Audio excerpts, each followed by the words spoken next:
Spoo, a young mare, searches a dark forest to collect some firewood. Are the rumors that a monster lurks in the woods true? Or is it made up to frighten little colts and fillies? Subtle Forest. Written by DeshLune. Chapter 1.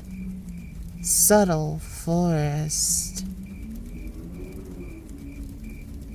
The crackle of the wood burning in the campfire was relieving.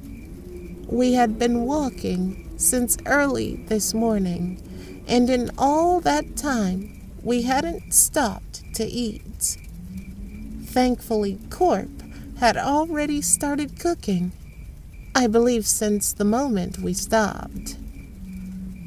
Poor guy must need a break. Hims can't be the only one known as a criminal now, since we all have broken 2 or 3 class laws. I had never thought of it, but while walking earlier, Sour was trying to flirt me up. He failed miserably, but after I called him a bad name, I called him a bad name, which honestly is more of a title that a criminal would have. He pointed out that with our march against the United Creatures bureaucracy, that we were breaking several laws, hence making us criminals and fugitives. I would say that fugitives is a bit of a strong word. Fugitives would mean that we are known to be lawbreakers. But we aren't just a hoof waved in front of my face, easily catching my attention. You! My surprise got the best of me, and worst of all, it was painfully obvious. What? Every pony else seemed to love it, because they were all laughing. Shut it! I growled. Several of them tried their best to stifle their laughs. I can get kind of bad and mean when angry. Laughing at me was one of the easiest ways to get me angry.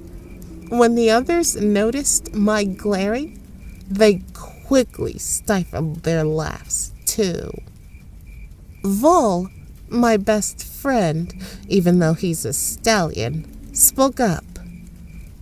While you were preoccupied, we voted on who should go collect firewood for when the fire gets lower.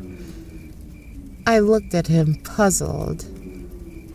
Let me guess. I was voted to go? I asked flatly. He smiled at me while shaking his head. No, you need to vote before the results can be told. All right, I vote for Sour, I replied. If I voted for any pony, it would be that Hims interrupted with a coughing fit. Ever since he told stories last, he's been sporadic with his coughing. At one point, I thought I saw him rubbing something red on his dark violet vest. But his coat is red, which makes it hard to judge. They couldn't help themselves any longer. All except Vol broke out laughing, though Hims was more of dry hacking. I think he's becoming an old yeller. However, he seems to still be doing fine. I did rather slowly find out that they were laughing and chuckling at me. Ugh, why you? I stomped my hoof hard on the ground. Dust flew around my hoof. I think I might have bruised it a little. A small cloud of dust had formed.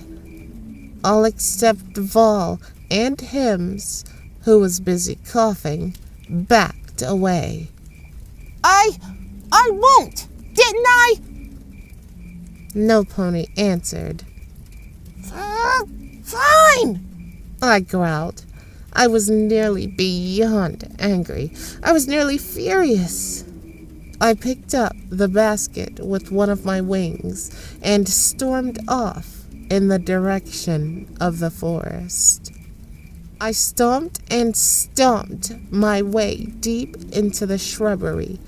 Within minutes, I was away from any trace of light the campfire could make, without it becoming a forest fire, which would be bad.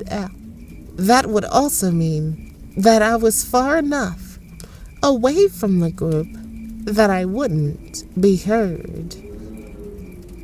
Ugh! I kicked the tree over and over again.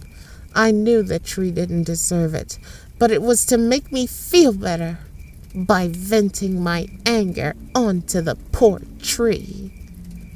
I stopped wailing onto the tree with my hoof. It wasn't the tree's fault. I was just angry. I was just the one at fault, and I had to stop.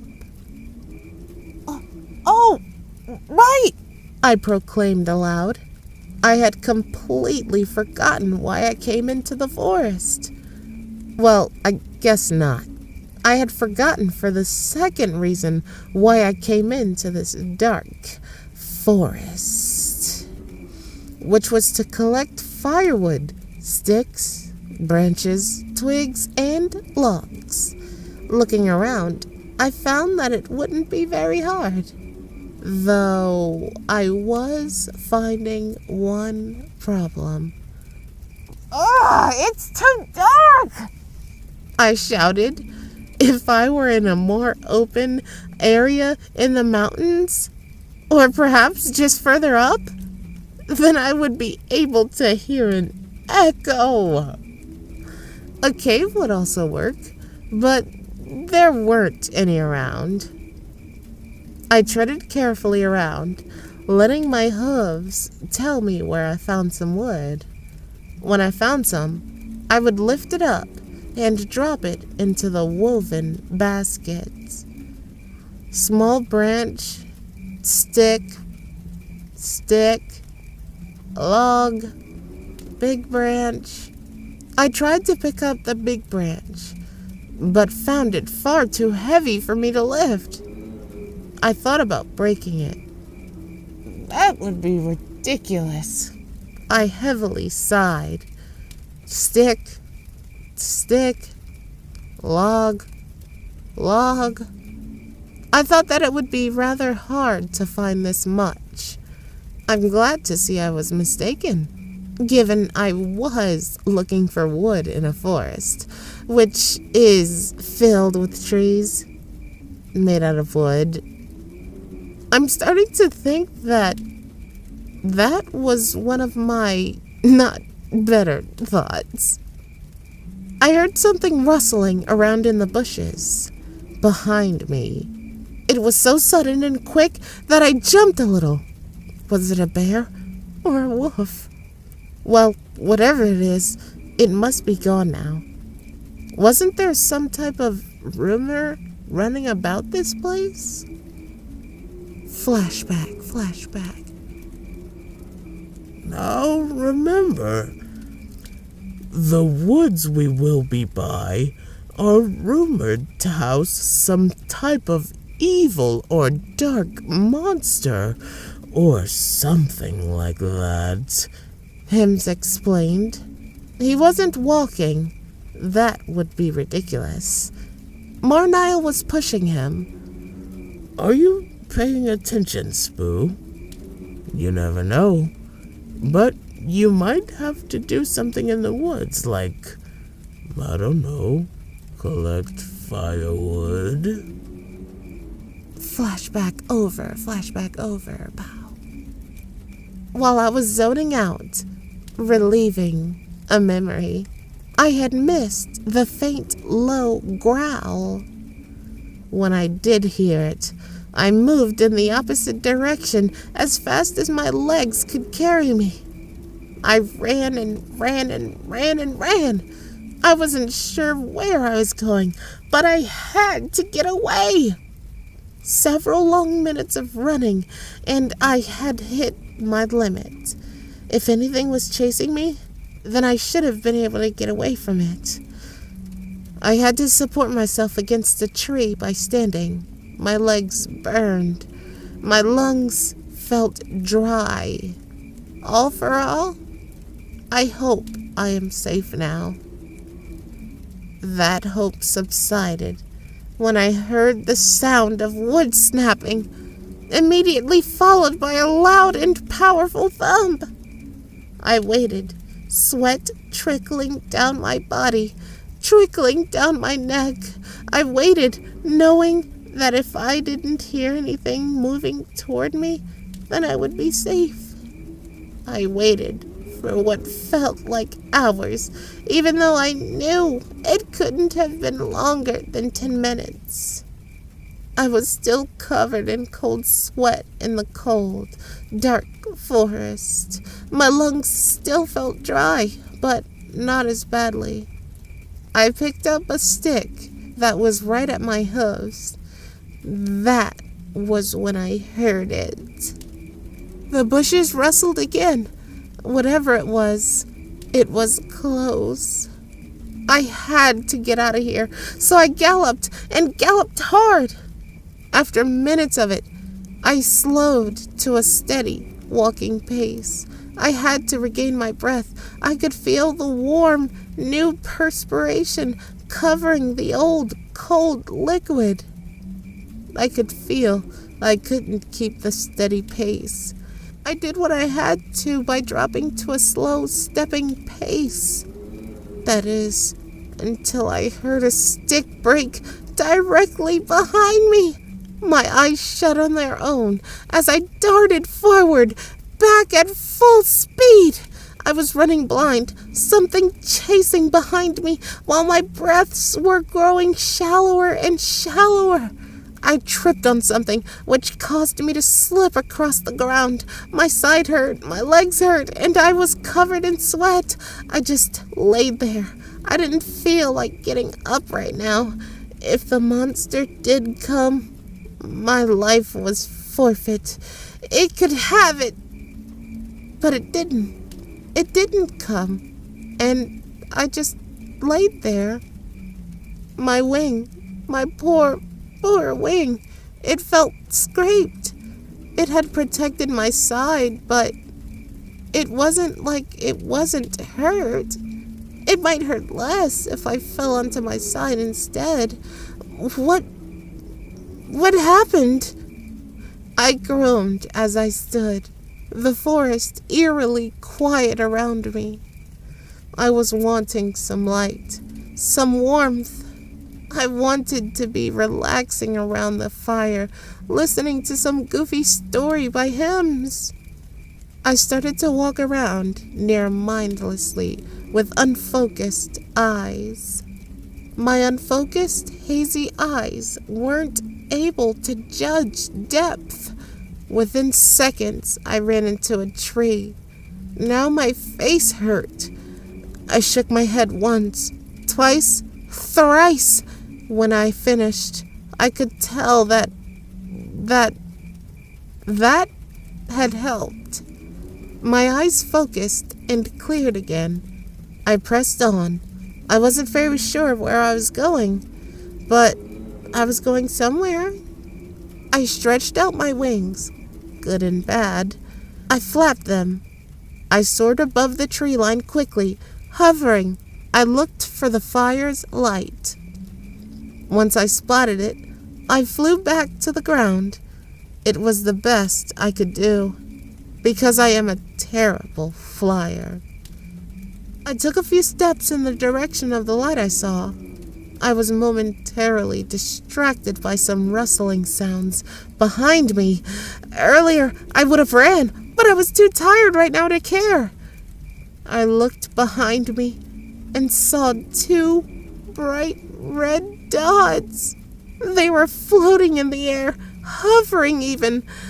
They looked like eyes, big, bright red eyes, and they were looking at me, staring, piercing, penetrating.